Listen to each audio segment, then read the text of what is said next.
Bonjour tout le monde, alors je viens aujourd'hui pour vous présenter la suite de mon Daily December 2016, comme prévu. Donc j'avais déjà fait du 1er au 7, donc je vais vous montrer ce que j'ai fait à partir du 8. Donc le 16, je vous remonte vite fait. Alors, le 8. Alors, qu'est-ce que j'ai utilisé? J'ai utilisé du papier action, donc le fond c'est du papier action, des blocs dans les étons de bois en fait qu'ils ont sortis. Ça pareil, c'est deux petits sapins que j'ai découpés dans les papiers de Noël d'Action, deux embellissements Swilka, une étoile que l'on trouve chez Action, un petit cadre, du calque, un embellissement de chez Toga, comme les deux rennes, avec le numéro 8.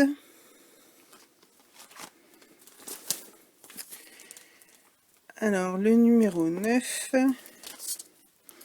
Alors là, j'ai utilisé un alphabet que j'avais, le même que j'utilisais au début. Ça, c'est une étiquette que j'ai trouvée chez AliExpress. Ça, c'est du papier que j'ai découpé de chez Toga. Voilà, toute simple. Cette page-là, j'ai pas fait grand-chose. Alors, sur cette page-là, c'est du papier...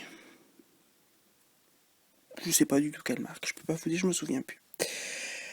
Du papier embossé avec marqué Merry Christmas. Un petit cadre de chez Action.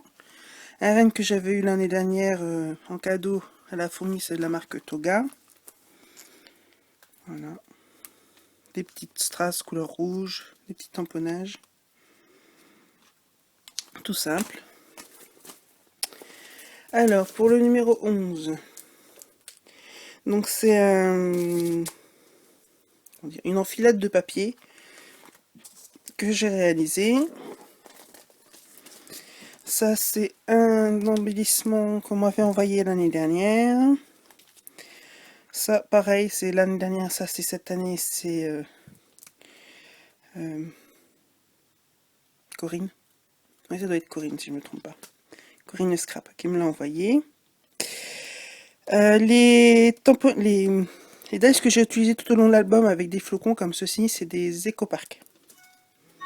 Que pareil, j'avais acheté l'année dernière. Des petites perles. Ça, c'est un flocon que j'ai acheté chez Casa. Parce que le mien, il est en liquidation. Donc, tout était à moins 40%, je crois. Donc, ça faisait partie d'un lot normalement pour faire des calendriers de l'Avent. Alors, le numéro 12, j'ai fait une page double. Donc là, c'est un dice de chez Sagapo Scrap. L'un de mes derniers craquages.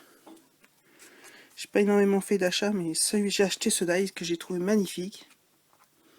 Un peu beau, comme j'aime beaucoup. Pour le numéro 12, ben, si tu passeras par là, tu te reconnaîtras. Donc les tamponnages, c'est un tamponnage lime citron. Ça, c'est la déco que j'avais trouvé chez Noz. Un embellissement Toga. Un apron qu'on m'avait envoyé l'année dernière ou il y a 2 ans. Enfin, c'est un apron qu'on m'avait envoyé. Le merci, c'est un... C'est tout en colle qui me l'avait envoyé il y a pas mal de temps. Donc j'avais mis de côté, je m'en suis servi. Le petit coloriage là, c'est celui qu'on voit là sur la photo. Donc les ateliers de Karine. Que j'ai colorisé vite fait au feutre Floricolor.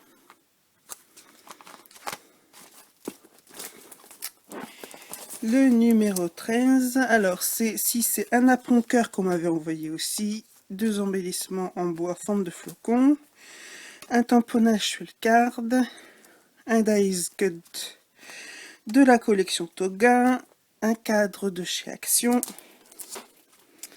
Là, le papier, c'est un papier Kaisercraft, un petit ruban que j'avais trouvé chez Noz. 2 embellissements de la collection Solstice hiver de Toga comme les autres. Et ça, c'est C'est pas un die cut, enfin, il y a que le vert en fait que c'est un die cut. Celui de là, c'est des tamponnages de chez 4 en scrap que j'ai détouré. Et ça se porte nickel à la collection. Franchement, on dirait que c'est fait avec. C'est exactement la même chose. Donc voilà, et le numéro 14 pour finir. Alors, un papier de chez Toga, de la collection Solstice. Là, c'est un dice que j'avais acheté chez AliExpress, avec le papier que Carmen m'avait envoyé. Là, c'est un cadre toujours de chez Action, une petite plume blanche. À l'intérieur, c'est un autocollant de chez Bobigny.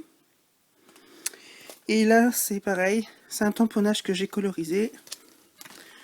Donc le rouge, je l'ai fait avec des feutres... c'est quoi le nom? C'est des Sharpies. Parce que j'avais pas envie de sortir juste mes feutres pour juste du rouge. Et les petits nœuds, ils ont été faits, en fait, je sais pas si vous voyez bien, avec les crayons argentés de chez Action. Là, c'est un apron que j'ai embossé en argent. Alors, pour répondre à ta question, Sarah, parce que j'avais fait demander sur Facebook, en fait, à votre avis, c'était quoi les meilleures poudres embossées dorées? J'ai eu pas mal de réponses, donc je pensais me diriger vers la Artemio, mais je ne l'ai pas trouvé, donc j'ai commandé, enfin j'ai pas commandé, j'ai été chez Cultura et j'ai pris le 2 Ink en 3D. Donc j'ai pris la dorée et la argentée, tant qu'à faire, parce que j'ai regardé, elles sont super fines, et franchement le résultat est tip top. Donc j'ai vu, enfin j'avais mis en commentaire que je n'avais pas essayé pas mal de marques, et j'étais pas satisfaite. Donc j'ai essayé celle-là et franchement, nickel, rien à dire. Les tamponnages, ils sont vraiment très fins, il n'y a aucun souci. Donc si Sarah, tu passes par là, pour moi, Aladdin et Zinc en doré et argenté, tip top. Voilà, et le 15, bah, à venir pour la prochaine vidéo. Donc voilà, je vous fais des gros bisous. Et je vous dis à très bientôt. Donc juste après, je vais essayer de tourner la création du mini comme je vous avais promis. Un mini réalisé très rapidement avec très peu de matériel. Donc nickel si on veut faire un petit cadeau vite fait. Donc je vous fais des gros bisous et je vous dis à très très vite. Bisous.